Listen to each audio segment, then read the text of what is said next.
नमः शिवाय मित्रों। साधस मित्रों, श्रावण मास के करता धरता भगवान शिव की कृपा आप पर हमेशा बनी रहे और स्वागत है आपका आपके और हमारे YouTube चैनल अनमोल साथी में।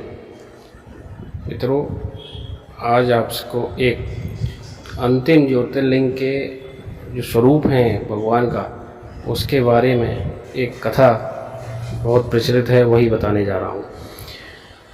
आपसे लाइक और सब्सक्राइब नहीं करना है, लेकिन एक विनती है कि आप इस कथा को पूरा सुनें ताकि आपको और मेरे को इस वीडियो को बनाने का पूरा फल मिल सके। धन्यवाद। श्री घुश्मेश्वर महादेव कैसे बने अंतिम ज्योतिर्लिंग? ज्योतिर्लिंग और शिवलिंग में क्या फ़र्क है, इसके विषय में हम पिछली वीडियो में चर्चा कर चुके हैं। अगर आपने वह वीडियो नहीं सुना है तो उसका लिंक इस वीडियो के डिस्क्रिप्शन में मौजूद है, आप देख लीजिएगा। भगवान शिव के 12 ज्योतिर्लिंग देश के अलग अलग भागों में स्थित हैं। इन्हें 12 ज्योतिर्लिंग के नाम से जाना जाता है। इन ज्योतिर्लिंग के दर्शन, पूजन, आराधना से भक्तों के जन्म जन्मांतर के सारे पाप समाप्त हो जाते हैं। वे भगवान शिव की कृपा के पात्र बनते हैं। ऐसे कल्याणकारी ज्योतिर्लिंगों में श्री घुश्मेश्वर ज्योतिर्लिंग एक प्रमुख ज्योतिर्लिंग माना जाता है। 12 ज्योतिर्लिंगों में यह अंतिम ज्योतिर्लिंग है। इसे घुश्मेश्वर ज्योतिर्लिंग, ग्रणेश्वर ज्योतिर्लिंग, कृष्णेश्वर ज्योतिर्लिंग भी कहा जाता है। यह महाराष्ट्र प्रदेश में दौलताबाद से 12 मील दूर बेरूल गांव के पास स्थित है। श्री घुश्मेश्वर ज्योतिर्लिंग के विषय में पुराणों में यह कथा कही गई है। दक्षिण देश में देवगिरी पर्वत के निकट सुधर्मा नामक एक अत्यंत तेजस्वी तपनिष्ठ ब्राह्मण रहता था। उसकी पत्नी का नाम सुदेहा था। दोनों में परस्पर बहुत प्रेम था। किसी प्रकार का कोई कष्ट उन्हें नहीं था, लेकिन उन्हें कोई संतान नहीं थी।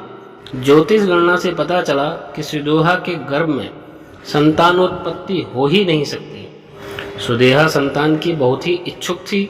उसने सुधर्मा से अपनी छोटी बहन से दूसरा विवाह करने का आग्रह किया। पहले तो सुधर्मा को ये बात अच्छी नहीं लगी, लेकिन अंत में उन्हें अपनी पत्नी के जिद के आगे झुकना ही पड़ा। वे उसका आग्रह टाल नहीं पाए। वे अपनी पत्नी की छोटी बहन घुश्मा को ब्याह कर घर ले आए। घुश्मा अत्यंत विनीत और सदाचारणी स्त्री थी। वह भगवान शिव की अनन्य भक्त थी। प्रतिदिन 101 पार्थिव शिवलिंग बनाकर हृदय से सच्ची निष्ठा के साथ उनका पूजन करती थी। भगवान शिव जी की कृपा से थोड़े ही दिन बाद उसके गर्भ में अत्यंत सुंदर और स्वस्थ बालक ने जन्म लिया। बच्चे के जन्म से सुदेहा और घुश्मा दोनों ही आनंद की सीमा न रही। दोनों के दिन बड़े आराम से बीत रहे थे, लेकिन न जाने कैसे थोड़े ही दिन बाद सुदेहा के मन में एक कुविचार ने जन्म ले लिया। वह सोचने लगी, मेरा तो इस घर में कुछ है ही नहीं, सब कुछ घुश्मा का है। अब तक सुदेहा के मन का कुविचार रूपी अंकुर एक विशाल वृक्ष का रूप ले चुका था। मेरे पति पर भी उसने अपना अधिकार जमा लिया है, संतान भी उसी की है। यह कुविचार धीरे धीरे उसके मन में बढ़ने लगा। इधर घुश्मा का वह बालक भी बड़ा हो रहा था। धीरे धीरे वह जवान हो गया, उसका विवाह भी हो गया। अंततः एक दिन उसने घुश्मा के युवा पुत्र को रात में सोते समय मार डाला और उसके शव को ले जाकर उसी तालाब में फेंक दिया जिसमें घुश्मा प्रतिदिन शिवलिंगों की पूजा कर विसर्जित किया करती थी। सुबह होते ही सबको इस बात का पता लगा। पूरे घर में कोहराम मच गया। सुधर्मा और उसकी पुत्र वधू दोनों फूट फूट कर रोने लगे, लेकिन घुश्मा नित्य की भांति शांति भाव से भगवान शिव की आराधना में तल्लीन रही, जैसे कुछ हुआ ही ना हो। पूजा समाप्त करने के बाद वह पार्थिव शिवलिंगों को तालाब में छोड़ने के लिए चल पड़ी। जब वह तालाब से लौटने लगी, उसी समय उसका प्यारा लाल तालाब के भीतर से निकलकर आता हुआ दिखाई पड़ा। वह सदा की भांति आकर घुश्मा के चरणों पर गिर पड़ा, जैसे कहीं आसपास से ही घूमकर आ रहा हो। इसी समय भगवान शिव भी वहां प्रकट होकर घुश्मा से वर मांगने को लिए कहने लगे। वह सुदेहा की घिनौनी करतूत से अत्यंत क्रुद्ध हो उठे थे। अपने त्रिशूल द्वारा उसका गला काटने के लिए दिखाई दे रहे थे। घुष्मा ने हाथ जोड़कर भगवान शिव से कहा, प्रभु यदि आप मुझ पर प्रसन्न हैं तो मेरी इस अभागन बहन को क्षमा कर दें।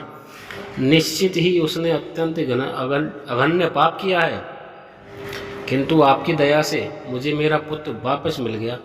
अब आप उसे क्षमा करें। हे प्रभु, मेरी यह प्रार्थना है कि आप लोक कल्याण के लिए इस स्थान पर सर्वदा के लिए निवास करें।